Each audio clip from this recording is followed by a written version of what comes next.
I think this is the weather for Glass Animals, right? Yeah. I mean, we've had some hot days this year, but this is like not too bad. This is like sunny but kind of bearable, so I'm happy with this. But how does it work on stage? Do you ever get more sweaty than you would like to be sweaty? On stage? Yeah, because how hot is it on stage? Because in a crowd it could be very hot. It gets very hot on stage. When you're drumming or Dave dances around the stage, so he gets hot. So when we've got like direct sunlight on us, it gets pretty unbearable. But it's, you know, it's fun. We come off drenched in sweat. That's when you work on stage. Yeah, exactly. Earning our keep.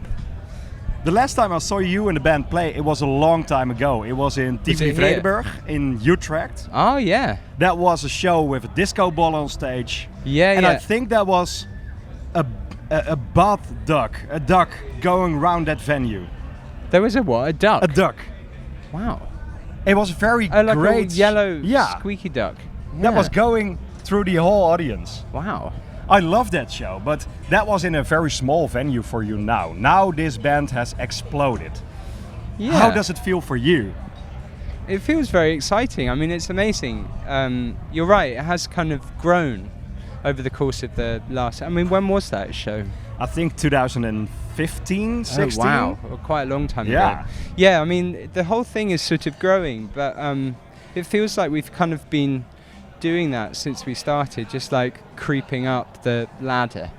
So it feels amazing, but we've like worked hard for this and traveled around the world. So yeah, it's great. It's really fun. I can't wait to play today. You're a big world star now. Well, yeah, I mean, it kind of travels around the world. The music travels around the world, which is really cool, and it means that we get to visit these amazing places like this. And we just got back from America, which was really fun, and Australia, so it's like we're packing it in at the moment. Is there a big difference about festivals in the US, Australia, and here at Lowlands? No, I think that festivals around the world tend to be full of people who are living life and getting drunk and, having fun with their friends. So I don't think there's like a massive difference, maybe like a difference in terms of like the surrounding area, but it tends to be that like people at festivals are just having a great time. So our job is to sort of facilitate that, I think.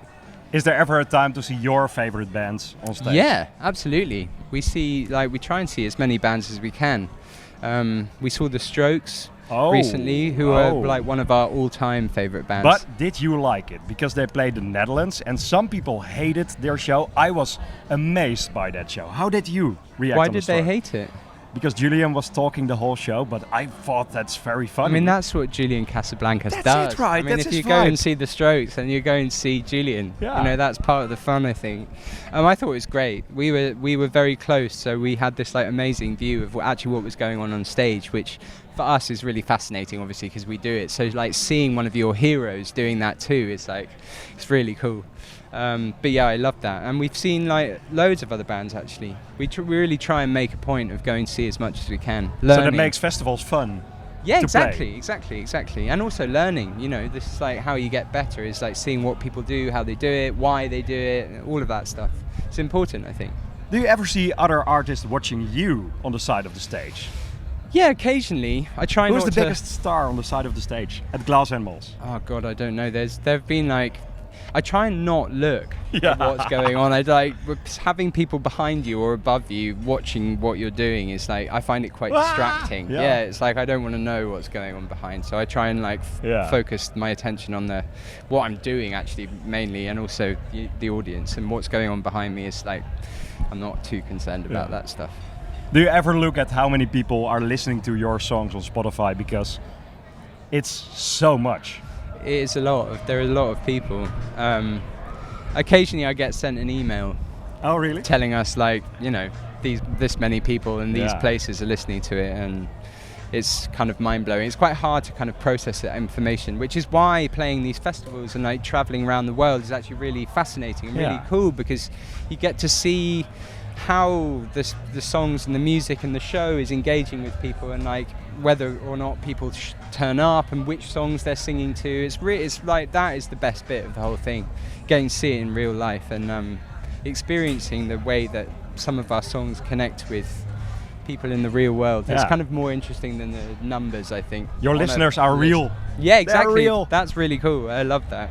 But how do you keep the identity of the band? Because when you grow a lot as a band, millions, trillions of people are listening to your music. How do you keep the identity of the band? I think the key is just to not think too much about, what's going on in the world, and actually to kind of focus on what we're doing. And like, the reason that we managed to get here in the first place is like sticking to our guns and like trying to remember our principles and actually the making music that we love. And I think as long as you're sort of, when you're making music or any art actually, if you're kind of sticking to your guns and like making things that you love and not trying to kind of second guess what you think other people will like, then the whole thing kind of works. I think that's the key, is just like trying to not think about the rest of the world and trying to sort of, make music that we love, I think. But there are a lot of artists who grow a lot. They make music the fans love. I think that's where it could go wrong.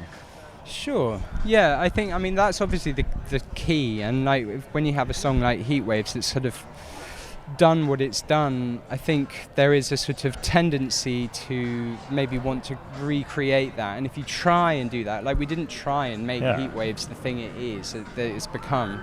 And if you try and do that, then maybe that's where you sort of fall into some traps and stuff. So I think, I think the key is to sort of just try and not think about the way that people listen to it and to trust your own instincts on these things, I think. You guys must have made new music over the last couple of years. What is the vibe of the new Glass Animals material? Maybe you could describe it in 3 words. I mean, it actually doesn't exist. We haven't. Oh, really? We've been so busy over the last. I mean, since the record came out, we literally haven't. We made one song actually. Don't Want to Talk. It's called. Yeah.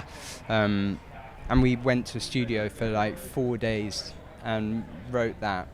But other than that, we haven't made any music together. We've just been like touring really and like focusing on giving this album the best life it can have, because we released it in the middle of a pandemic. That's it. That's the thing. So we released it at a time where you couldn't perform, so we really had to like rack our brains. So this album is still fresh. Well, yeah, I mean, it's kind of, I think the trick has been to try and make it feel fresh. And now that we can perform it to people, we've had to really focus our energy on that, like giving it to the fans and giving it to people, sharing it with people. So we haven't really had time to write anything. But that the joy of this job is that there are two, I think, quite distinct sides of it. There's performing music, which we're doing now, and you have to get your head into that game. And there's also writing music, which is really requires quite a different set of skills. It's quite an introverted thing, writing music, and playing music is very extroverted. It requires you to sort of be very open. And I think we've just been focusing on that side of it at the moment. But we will get there. When this is all sort of finished and we've taken Dreamland all around the world, then we'll get back to the studio, I think. Is it still fun to play Heat Waves? Yeah. I mean, it hasn't been around very long. That's the thing. Like in the grand scheme of things, we've really only been playing it for a year. So we haven't actually performed it that many times. Like some of our old songs, like Gooey, we've been like. Is it still on the set list? Do you like to play it? Gooey? Yeah? Yeah, I love Gooey. It's like an old friend of mine. It's like a dear old friend. You could visit it sometimes, Yeah, exactly. So yeah, it's like, and the thing is that when we play live, we kind of reimagine these songs, reinterpret them, and they kind of change and grow and shrink sometimes, and sometimes we leave them out altogether and then we miss them and we bring them back. So that's kind of the joy of performing, is that you can kind of, if you do get sort of tired of a song, which doesn't happen very often, then you can kind of take it off the set list, think about it, and then bring it back on in a slightly different way, which makes it sort of more exciting. So yeah, but no, it's fun. It's still like a lot of fun to perform. Welcome back to the Netherlands. We missed you guys. Thank you. It's such a treat to be here. It's very exciting.